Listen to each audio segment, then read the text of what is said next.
تشیع کے خلاف منہاج السنہ لکھی، اس کتاب میں لکھتے ہیں کہ حضرت حسن 5ویں خلیفہ راشد ہیں، 6 مہینے ان کے بھی خلافت راشدہ ہے، کیونکہ 30 سال ان کے 6 مہینے بنا کر پوری ہوتی ہے وہ شامل کر کے، لہذا امیر معاویہ رضی اللہ تعالیٰ عنہ یا یزید ابن معاویہ یہ دونوں خلیفہ راشد نہیں بلکہ اسلام کے بادشاہ ہیں، یہ انہوں نے لکھا۔ بھائیو یہ 20 سال تک کسی شرط پر عمل نہیں ہوا، بلکہ اسی طریقے سے ممبروں پر حضرت علی کو گالیاں نکالی جاتی رہی، اور پھر جاتے جاتے وہ ٹرننگ پوائنٹ آیا کہ حضرت حسن کے ساتھ جو صلح کا معاہدہ تھا توڑا، اور وفات سے 4 سال پہلے خلیفہ کی بیعت اپنے بیٹے کی بیعت لینی شروع کر دی کہ میرے مرنے کے بعد یہ خلیفہ بنے گا۔ اب مولا حسین میدان میں اترتے ہیں، لیکن مغرب کی نماز کے بعد انشاءاللہ تعالی۔ بھائیو ابھی تک تقریباً ہماری 1.5 گھنٹے کی گفتگو ہو چکی ہے، اور اب انشاءاللہ یہ 25-30 منٹ میں ہماری گفتگو کنکلوڈ ہو جائے گی۔ آخری سچویشن ہم ڈسکس کریں گے۔ تو اب بات ہماری جہاں پر مکمل ہوئی تھی وہ ابو داؤد کی حدیث 4131، جس کو شیخ البانی نے بھی صحیح کہا، شیخ زبیر علی زئی صاحب نے بھی صحیح کہا رحمہ اللہ، کہ حسن آگ کا انگارہ تھا جسے اللہ نے بجھا دیا والعیاذ باللہ تعالی۔ اس اسدی شخص نے وہاں پہ کامنٹس دیے، تو پھر مقدام بن مادی نے جابر حکمران کے سامنے حق کا کلمہ بلند کیا۔ تو آگ کا انگارہ کیوں تھا؟ اس لیے کہ ہر وقت یہ چیز فکر لاحق تھی، ہر وقت یہ فکر لاحق تھی کہ ایک معاہدے کے تحت حکومت لی ہے کہ ہم یہ کام کر کے دکھائیں گے۔ وہ کام کیا کرنا، کوئی ایک بھی شرط پوری نہیں کی، اسی طریقے سے سب و شتم مولا علی پر ممبروں پر جاری، اسی طریقے سے لوگوں کے ساتھ زیادتیاں، لوگوں کا مال لوٹنا، لاحق قتل کرنا، جس سے اختلاف رائے ہو اسے قتل کروا دینا، یہ اسی طریقے سے جاری 20 سال تک۔ تو ڈر لگا ہوا تھا کہ اگر حسن زندہ ہوا تو پھر تو وہ معاملہ کسی بھی وقت اس انگارے میں آگ بھڑک سکتی ہے، اور لوگ پھر نواسے رسول کی وجہ سے میدان میں اتر سکتے ہیں، لہٰذا ان کو زہر دے کر شہید کر دیا جائے۔ اب کہتے ہیں جی پتہ نہیں کس نے کیا، لیکن جو اس کا بینیفیشری ہے اسی نے کیا، نام لینے کی ضرورت نہیں۔ بھارت زہر سے ان کو شہید کیا گیا۔ حضرت حسین یہ منظر دیکھتے رہے، 20 سال تک اڑتے رہے۔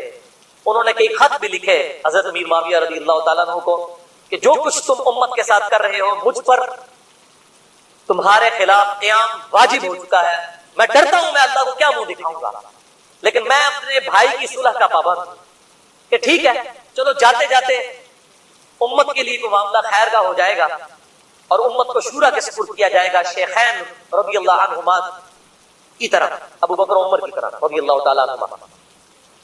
لیکن یہ معاملہ پھر بگڑ گیا۔ حضرت امیر معاویہ رضی اللہ تعالیٰ عنہ کی وفات 60 ہجری میں ہوئی، حضور صلی اللہ علیہ وسلم کی وفات کے تقریباً 50 سال کے بعد۔ وفات سے 4 سال پہلے انہوں نے اپنی زندگی میں اپنے بیٹے کے لیے بھی بیعت لینا شروع کر دی، ایک وقت میں 2 خلیفوں کی بیعت، جبکہ صحیح مسلم میں حدیث ہے انٹرنیشنل نمبر کے مطابق 4799 کہ اگر ایک خلیفہ کی موجودگی میں دوسرے خلیفہ کی بیعت کی جائے تو دوسرے کو قتل کر دیں۔ وہ تو واجب القتل ہو چکا تھا، ایک وقت میں 2 خلیفوں کی بیعت تو نہیں ہو سکتی، اور یہ کوئی تاریخی روایت نہیں ہے۔ تلوار کے زور پر پوری دھونس کے ساتھ بیعت لی گئی۔ کہتے نہیں اس صحابہ نے بیعت کر لی تھی، یہ کر لیا تھا، وہ اب آپ کو میں پول پول کے بتاتا ہوں۔ صحیح بخاری میں انٹرنیشنل نمبرنگ کے مطابق 4827 نمبر حدیث، یہاں پر یہ بات یاد رکھیے گا، بیعت دل سے ماننے کا نام، زبردستی نہیں ہو سکتی۔ بخاری اور مسلم کی متفق علیہ حدیث ہے، سعد ابن عبادہ نے حضرت ابو بکر صدیق رضی اللہ تعالیٰ عنہ کی بیعت نہیں کی، اس کے بعد حضرت عمر کی بھی نہیں کی، لیکن ابو بکر عمر نے کیا تلوار رکھی ان کے اوپر کہ بیعت کرو، اختلاف رائے نہیں کرنی نہ کرو۔ بخاری اور مسلم کی متفق علیہ حدیث ہے کہ حضرت علی نے 6 مہینے تک ابو بکر کی بیعت نہیں کی، تو کیا معاذ اللہ ابو بکر نے ان کے ساتھ اس طرح کی کوئی زیادتی کی؟ بلکہ بخاری مسلم میں آتا ہے بعد میں معافی بھی مانگی۔ حضرت علی کا یہی اعتراض تھا کہ آپ نے اہل بیت کو مشورے میں شامل نہیں کیا۔ حضرت بکر صدیق زاروں کے تار رو پڑے، یہ بخاری اور مسلم دونوں میں موجود ہے، اور میں نے اس پہ 3.25 گھنٹے کی گفتگو کی ہے، وصی رسول کون ہے اور حدیث قرطاس کا تحقیقی جائزہ، مسئلہ نمبر 55B کے نام سے، لہذا میں آج اس کو ایڈریس نہیں کروں گا۔ بخاری کی حدیث 4827، سورۃ الاحقاف کی تفسیر والے چیپٹر میں امام بخاری نے امت کو انجیکشن لگا دیا کہ پتہ چل جائے کہ ہوا کیا تھا امت کے ساتھ۔ محدثین کی یہ بہت بڑی خدمات ہے کہ انہوں نے حق نہیں چھپایا، کیونکہ سورۃ البقرہ میں آیا ہے کہ جو حق چھپاتا ہے اس پہ اللہ کی لعنت، فرشتوں کی لعنت اور تمام لعنت کرنے والوں کی لعنت۔ اور ابو داؤد اور ترمذی میں حدیث ہے کہ جو لوگ دنیا میں حق چھپاتے ہیں قیامت والے دن اس حال میں پیش کیے جائیں گے کہ ان کے منہ میں آگ کی لگامیں ہوں گی کہ یہ حق بات نہیں نکالا. وَلِعَاذُ بِاللَّهِ تعالیٰ. یہ کہتے ہیں یہ اس طرح کی باتیں کیوں کرتے ہیں؟ یہ تو ہمارے نبی کی نبوت کی غیب کی خبریں ہیں کہ کیا ہونے والا تھا امت کے ساتھ. حضور صلی اللہ علیہ وسلم کی نبوت کی دلیل ہے یہ خبریں کہ آپ نے مستقبل کی باتیں پہلے ہی امت کو بتا دی. 4827 صحیح بخاری سورۃ الاحقاف کا چیپٹر کتاب التفسیر چیپٹر صحیح بخاری میں مروان بن حکم کو مکے اور مدینے کا گورنر بنایا حضرت امیر معاویہ رضی اللہ تعالی عنہ نے. مسجد نبوی میں اس نے روضہ شریف کے بالکل پاس منبر رسول پر خطبہ دینا شروع کیا. اور یہ وہ مروان ہے جو ممبر رسول پر روضہ شریف کے پاس یہ لعنت کرتا تھا. علی پر لعنت، علی سے محبت کرنے والوں پر لعنت. وَلِعَاذُ بِاللَّهِ تعالی. میں آپ کو حوالے دے چکا اور مجھے حدیث ابھی میرے ایمان کا تقاضا ہے ذہن میں چلتے چلتے آ گئی. 6229 نمبر حدیث صحیح مسلم میں اور صحیح بخاری میں بھی 3703 نمبر حدیث ہے حضرت علی کے فضائل کے چیپٹر میں. اسی مروان بن حکم نے کسی کو وہاں پر نامزد کیا تو اس نے حضرت سعد بن سعد السعدی کو بلایا. حضرت علی کے فضائل کے چیپٹر میں بخاری مسلم دونوں میں یہ حدیث ہے. اور کہا کہ آپ منبر پر آ کر ایک دفعہ مولا علی پر لعنت بھیجیں. لعنت کے الفاظ ہیں مسلم میں. تو سعد بن سعد السعدی جو پہلے 10 مسلمانوں میں سے تھے انہوں نے کہا کہ میں حضرت علی پہ لعنت کروں منبر پہ آ. ان کا اچھا تم یہ کہہ دو کہ ابو تراب پہ اللہ کی لعنت. بولے ابو تراب کا مطلب ہے مٹی والا. حضرت علی کی یہ کنیت تھی. تو اس نے کہا چلو تم کوڈ ورڈ میں بات کر دو، کہہ دو ابو تراب پہ اللہ کی لعنت، مٹی والے پہ. اور یہ حقارت سے بنو امیہ ابو تراب کہتے تھے. حضرت سعد بن سعد نے کہہ کر مارا. انہوں نے کہا واہ واہ، اوے مولا علی تو ابو تراب نام سے اتنا خوش ہوتے تھے، کسی اور نام سے اتنا خوش نہیں ہوتے تھے، اور تم کہہ رہے ہو کہ ابو تراب پہ اللہ کی لعنت. پھر وہ ذرا ٹھنڈے پڑے. انہوں نے کہا میں کبھی بھی مولا علی کو گالی نہیں نکالوں گا. انہوں نے کہا اچھا بتائیے ابو تراب نام کیسے پڑا حضرت علی کا؟ انہوں نے کہا سنو. پھر ایک دفعہ حضرت علی اور حضرت فاطمہ کے درمیان جب کلش ہو گئی، میاں بیوی تھی. حضرت علی ناراض ہو کے گھر سے چلے گئے. مسجد نبوی میں جا کر لیٹ گئے زمین کے اوپر. حضور صلی اللہ علیہ وسلم آئے اور کہا فاطمہ کدھر ہے علی؟ کا یا رسول اللہ ناراض ہو کے چلے گئے. آپ صلی اللہ علیہ وسلم نے فرمایا ایک صحابی کو کہ جا کر ڈھونڈ کر لاؤ. وہ ڈھونڈنے گئے تو حضرت علی لیٹے ہوئے تھے. حضور کو آ کے بتایا. حضور خود تشریف لے گئے. حضور صلی اللہ علیہ وسلم نے حضرت علی کو اٹھایا، اپنے مبارک ہاتھوں سے جسم سے مٹی صاف کی اور کہا اٹھ ابو تراب، اٹھ ابو تراب، اے مٹی میں لپٹنے والے اٹھ. اس دن سے حضرت علی اپنے آپ کو ابو تراب کہتے تھے، حالانکہ آپ کی کنیت ابو الحسن تھی.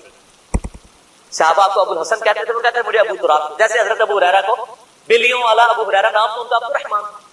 وہ بلیوں کے بچوں کے ساتھ کھیلتے تھے، اپنے وہ کرتے کی آستین میں ڈالتے تھے. حضور نے کہا دیا ابو ہریرہ نام مشہور ہو گیا.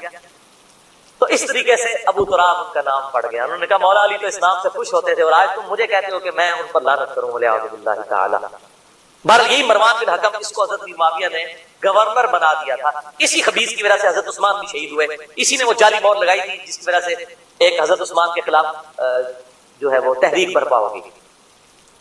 اس کو گورنر لگایا. صحیح بخاری 4827. اس نے خطبہ پڑھا مسجد نبوی میں اور کہا کہ یزید بن معاویہ بڑا اچھا آدمی ہے. یزید بن معاویہ بڑا اچھا آدمی. لوگ کہہ رہے ہیں یہ کون سا خطبہ ہو رہا ہے کہ یزید بن معاویہ بڑا اچھا آدمی ہے. اور پھر اس نے کہا کہ اللہ تعالیٰ نے امیر المومنین حضرت معاویہ بن ابی سفیان رضی اللہ تعالیٰ عنہ کو ایک بڑی اچھی بات سکھائی ہے. وہ امت کے وسیع تر مفاد میں چاہتے ہیں کہ اپنے بیٹے کو اپنے بعد خلیفہ نامزد کرنا. ادھر ہمارے حکمران بھی کہتے ہیں نا امت کے وسیع تر مفاد میں، پاکستان کے وسیع تر مفاد میں. اچھا وہاں پر حضرت ابو بکر کا بیٹا کھڑا ہوا، عبد الرحمن بن ابی بکر، حضرت عائشہ کا بھائی. اور امام بخاری نے نقل نہیں کیا کہ اس نے کیا کہا. بعد میں انہوں نے کوئی چوبے والی گل کی تھی. میں گل دسنا کیڑی. اس نے ایک بات کی، انہوں نے صحابی تھے وہ، اور مروان تڑپ اٹھا. اس نے کہا پکڑو اس ابو بکر کے بیٹے کو. ایسی کی تیسی یہ لوگ حکمرانوں کے خلاف بولتے ہیں، کلمہ حق بلند کرتے ہیں. حضرت عبد الرحمن بن ابی بکر جو ہے بھاگ کے حضرت عائشہ کے حجرے میں چلے گئے. حضرت عائشہ اسی مسجد نبی کے ساتھ حجرہ تھا حضور صلی اللہ علیہ وسلم کی قبر مبارک کے پاس. وہاں جا کر پناہ لی تو مروان پھر بھی اس کا غصہ نہیں ٹھنڈا ہوا، بار سے حضرت ابو بکر کی اولاد کے بارے میں اس نے الفاظ استعمال کیے. تو عبد الرحمن بن ابی بکر وہی ہے نا جس کے بارے میں قرآن میں سورۃ الاحقاف میں آیت نازل ہوئی ہے کہ یہ کافر کہتا ہے اپنے ماں باپ کو کہ تم مجھے کہتے ہو کہ مرنے کے بعد مٹی سے دوبارہ زندہ کیا جاؤں گا، یہ جھوٹے وعدے تم مجھے دیتے ہو. ابو بکر کے بیٹے کہ تیرے بارے میں آیا تھا، تو ہے وہ کافر. ولیعوذ باللہ. حضرت عائشہ سے نہ رہا گیا، انہوں نے کہا اس کو خاموش ہو جا، آل ابی بکر کے بارے میں قرآن میں کوئی آیت نازل نہیں ہوئی سوائے میری شان میں جو اللہ نے سورہ نور میں اعلان برات کیا تھا، مجھ پر تہمت لگی تھی، تو آج آل ابی بکر کے بارے میں یہ بات کرتا ہے. یہ تو تھی بخاری میں. اب اس کی حدیث کا طرق المستدرک للحاکم میں 8483، سنن نسائی الکبریٰ میں 11491 اور تفسیر ابن کثیر میں اسی جگہ پر امام ابن کثیر یہ سارے طرق لے کر آئے. اور فتح الباری میں صحیح بخاری 4827 کی شرح جو فتح الباری ابن حجر اسقلانی نے لکھی، انہوں نے یہ سارے طرق نقل کیے کہ وہ کہا کیا تھا. جب اس نے کہا نا اللہ تعالیٰ نے امیر المومنین کو یہ بات سکھائی ہے کہ وہ امت کے وسیع تر مفاد میں اپنی اولاد کو خلیفہ بنانا چاہتے ہیں، تو ساتھ اس نے کہا جیسا کہ ابو بکر نے بھی تو عمر کو خلیفہ بنایا تھا. تکو ذرا، ادھر ابو بکر حضرت عمر کوئی حضرت ابو بکر کے بیٹے تھے؟ حضرت ابو بکر کے تو 2 بیٹے جوان تھے، محمد بن ابی بکر، عبد الرحمن بن ابی بکر. تو عبد الرحمن بن ابی بکر وہیں بیٹھے تھے. انہوں نے کہا اور تو سیدھی طرح کیوں نہیں کہتا تیرا امیر المومنین معاویہ بن ابی سفیان کیسر و کسرا کی سنت کو زندہ کرنا چاہتا ہے، ابو بکر اور عمر کی سنت نہیں. ابو بکر اور عمر نے اپنی اولاد کو نہیں نوازا اور تیرا امیر المومنین اپنی اولاد کو نوازنا چاہتا ہے. ابو بکر کا بیٹا تھا، جینز ابو بکر کے تھے. جوش میں انہوں نے جب یہ کلاس دی، پھر انہوں نے کہا پڑھو یہ بول رہا ہے اے گالو. پھر وہ چھپ گئے اور یہاں پر حضرت عائشہ نے پھر اس کو چپ کروایا مروان کو، اور ساتھ ایک بات کہی جو اس حدیث میں موجود ہے، اور کہا مروان تو ابو بکر کی اولاد کے بارے میں بکواس کرتا ہے، تیرے باپ کے بارے میں حضور صلی اللہ علیہ وسلم نے فرمایا تھا حکم پر لعنت، حکم کی اولاد پر لعنت. تو اسی حکم کا بیٹا ہے مروان بن حکم. تو اپنے باپ کی پشت میں تھا جب اللہ کے نبی اس پر لعنت کر کے گئے. یہ حضور کی غیبی خبریں الحمدللہ. اور ایک اور غیبی خبر سنیں، مسند ابی یعلا میں انٹرنیشنل نمبر کے مطابق 6461، جسے شیخ البانی بھی صحیح کہتے ہیں، شیخ زبیر علی صاحب بھی ٹھیک کہتے ہیں، کہ سیدنا ابو ہریرہ کہتے ہیں کہ آپ صلی اللہ علیہ وسلم نے ایک خواب دیکھا کہ آپ کے منبر پر بنو حکم، یہی مروان بن حکم اور اس کی اولاد اچھل کود رہے ہیں. تو حضور بڑے غصے کی حالت میں گھر سے باہر نکلے اور آپ نے کہا کہ میں نے بنو حکم کی اولاد کو اپنے ممبروں پر بندروں کی طرح اچھلتے ہوئے دیکھا ہے، یعنی میرے باپ یہ میرے ممبروں پر آ کر بیٹھے. اور حضرت ابو ہریرہ کہتے ہیں اللہ کی قسم اس خواب دیکھنے کے بعد حضور صلی اللہ علیہ وسلم جتنے دن زندہ رہے، چند دن پہلے آپ نے خواب دیکھا، آپ کو کسی نے ہنستے ہوئے نہیں دیکھا. آپ کتنے غمگین ہوئے کہ یہ مستقبل میں ہونا ہے. تو آپ صلی اللہ علیہ وسلم نے امت کو پہلے ہی اس حوالے سے خبردار کر.